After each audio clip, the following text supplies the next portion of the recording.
Hi everyone, Eric here from Squirrel Mountain Railroad, and we are here today to take a look at our 4-ton Plymouth locomotive. Now, there is a lot of interest in this little engine, so I thought I'd give a little bit of a tour of some of the details and features that I have added to it. This, of course, started out as a Maxitrack Planet. It was shipped to me from the UK. They did all the work, machining new axles, regaging it to 4 3/4 inch gauge for me for American operation. I ran it for a year or so in its original color scheme, which was maroon with cream colored lining. It was actually a pretty handsome little locomotive, but I decided I wanted to give it a true North American appearance, so started out with this kit bash. So I'm going to turn off the engine sound system. Let's take a look at some of the details on this little locomotive.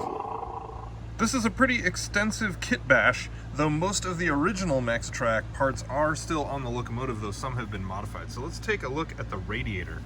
The radiator, I was actually surprised when my Planet locomotive arrived that this is actually a plastic piece.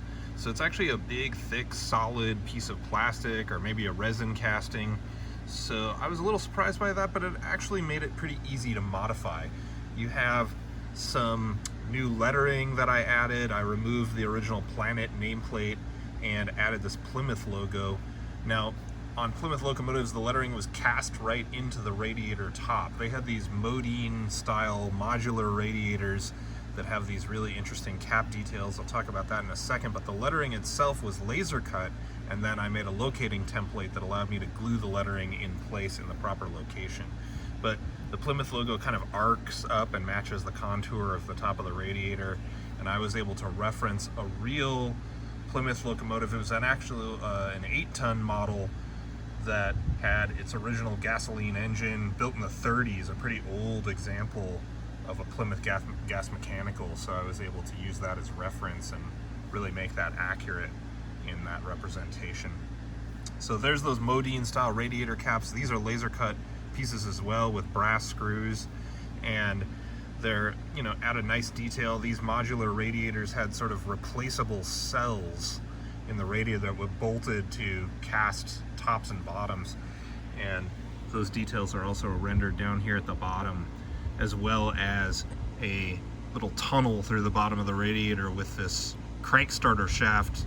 They often had a crank start for the gasoline engine, though many were retrofitted to electric start.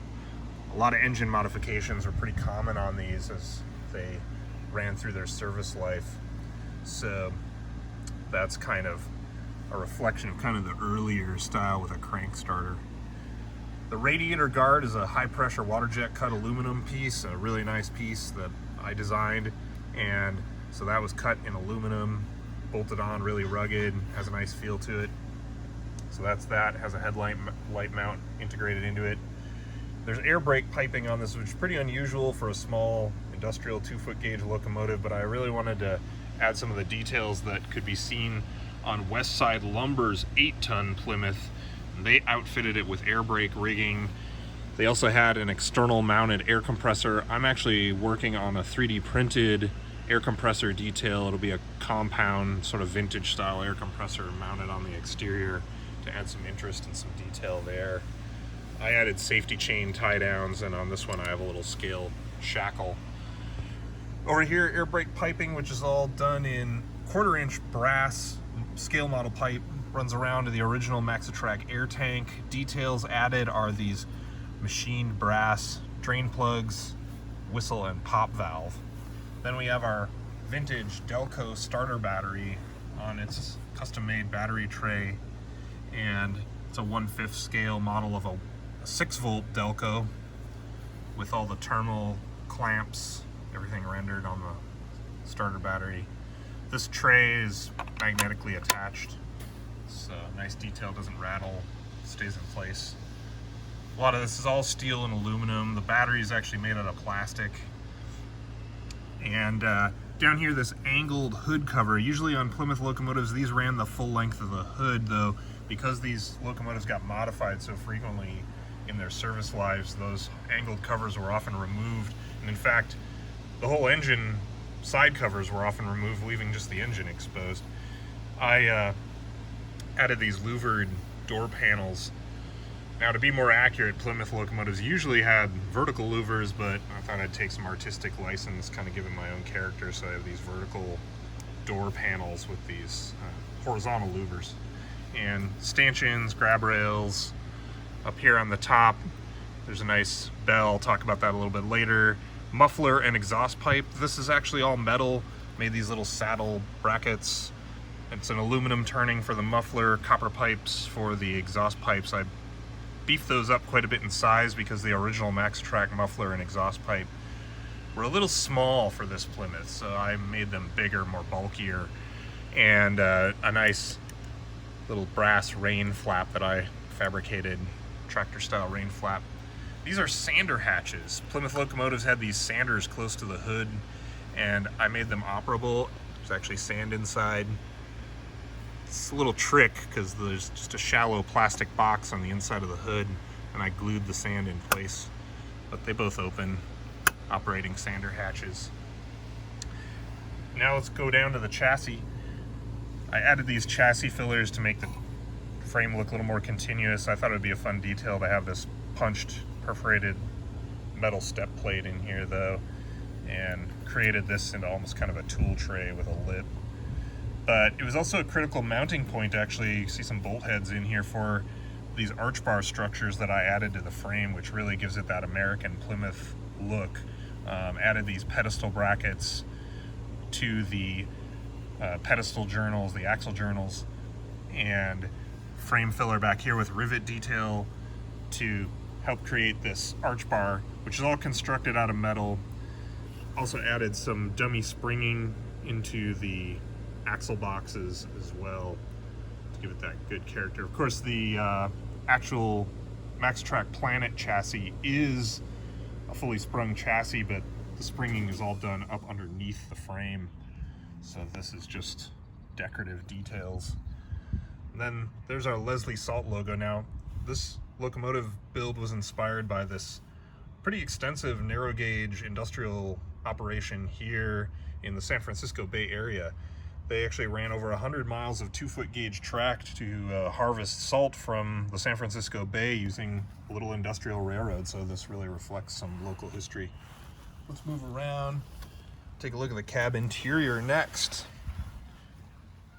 It was my goal to squeeze a lot of detail into this. I'm really a live steamer at heart. I love steam engines, but I do like these little industrial gas mechanical locomotives, and I really wanted kind of a scale cab feel like you'd see on a live steam locomotive. So we have some really nice CNC machined lever controls in here.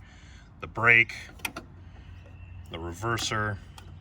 Brake has this little operating ratchet squeeze handle on it, which is a cool feature. Some nice CNC machined steel guides for those levers. Down here there's a clutch pedal, so the brake and reverser are obviously functional. Clutch pedal is just kind of a nice detail, but it does move, which is kind of fun. The throttle up here added this machined throttle lever. Gasoline tank was in the cab on these locomotives. The layout of these controls was inspired by this 8-ton locomotive that I was able to photograph, and a nice little detail on the knurled gas cap, little retainer chain for it.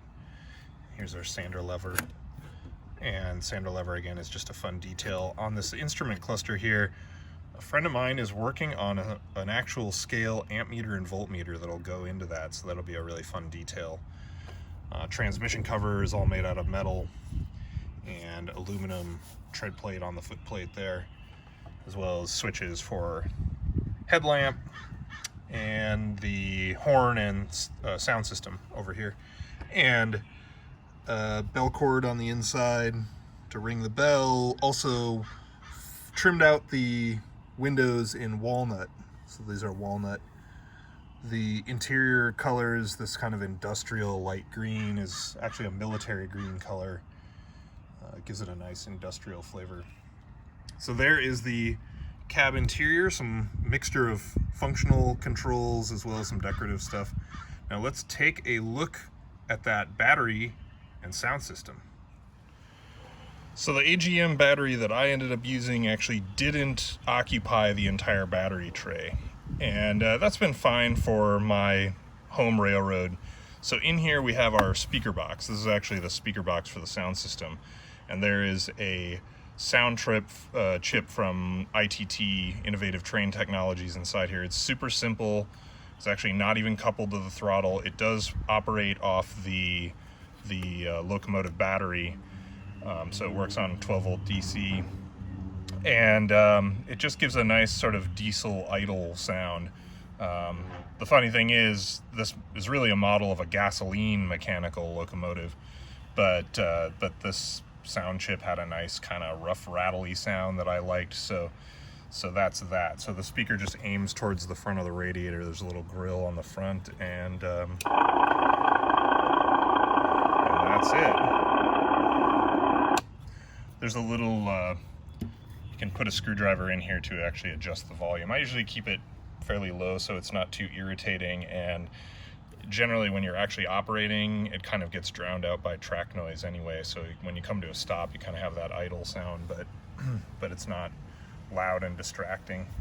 So that's our sound system. We've got some interior conduits here running for the sound system wiring and the headlights. So and there's a working forward aiming light and a reverse headlamp. These headlamps are actually kind of interesting.